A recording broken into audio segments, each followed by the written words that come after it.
Vice father suspended and apologized to my sister. I just said, all right. The next morning, she smirked until she saw my empty desk and resignation letter. The company lawyer ran in, pale. Tell me you didn't post it. My father smiled, died on the spot. I'm Marcus, 34, VP of Operations at my dad's manufacturing company. My sister Elena runs sales and consistently overpromises without consulting production. Last week, she promised a major account 10,000 custom units in 3 weeks. The actual timeline was 8 weeks minimum. I emailed the client with the real timeline, copying Dad and Elena. It was professionally necessary to prevent a lawsuit. Elena called it sabotage. Dad suspended me at a board meeting. 2 weeks without pay until you apologized to your sister. Everyone waited for me to argue. All right, I said simply. Dad looked disappointed I wasn't fighting. That's it. Elena was surprised. Can I go clean up my desk now?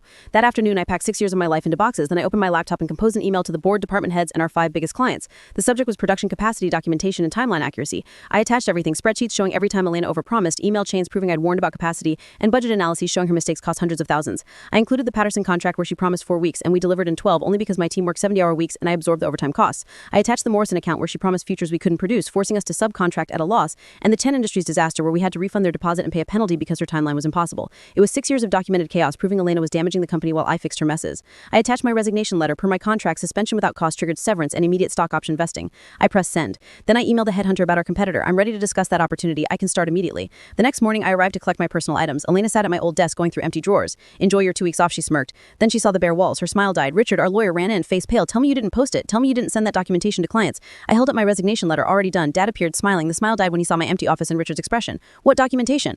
Richard said, voice tight. Every overpromise Elena's made for 6 years. Every warning about capacity, every budget overrun. He sent it to everyone, board members, department heads, clients. Dad's face went white. You can't. I already did, and I quit. Everything's by the book. This is blackmail, Elena stood. It's documentation, Richard said quietly, all factual. He had a contractual right to share it. You're destroying what I built. Dad said, no, I'm refusing to cover for someone who's been destroying it for years. Patterson is already asking questions, Richard checked his tablet. They want to know why Elena's timeline differs from the production reports. Good luck with that, I said. Also, the Henderson contract Elena just signed, she promised 5 weeks. The actual timeline is 14 weeks. Richard went paler. I walked out while they were still processing. My phone rang continuously. Clients, board members, I didn't answer. By afternoon, I had an offer from the competitor. COO position, 40% salary increase, start gate in 2 weeks. The fallout was spectacular. 3 clients but contracts under review. 2 demanded timeline clarification meetings. The board called emergency sessions. Elena's promotion lasted 8 weeks before the board removed her from client-facing roles. They created a meaningless position with no authority. The company settled 2 lawsuits and lost 4 major accounts, including to my new employer. Dad hired a consultant who assessed nepotistic management practices and a failure to maintain operational accountability. My new position exceeded expectations. Within 6 months, we'd secured 2 contracts from Dad's former clients. A year later, Dad showed up at my house looking older and tired. Revenue was down 35% since you left. I'm sorry to hear that. You destroyed everything I built. No, Dad, I documented what was already happening. You destroyed it by choosing Elena's ego over reality. She made mistakes repeatedly and you enabled her every time. You suspended me for telling the truth. I came to ask if you've come back as COO, full authority. No. Just like that, I have a position I love with people who respect my expertise. Why go back to proving my worth to people who decided I don't have any? Because it's family.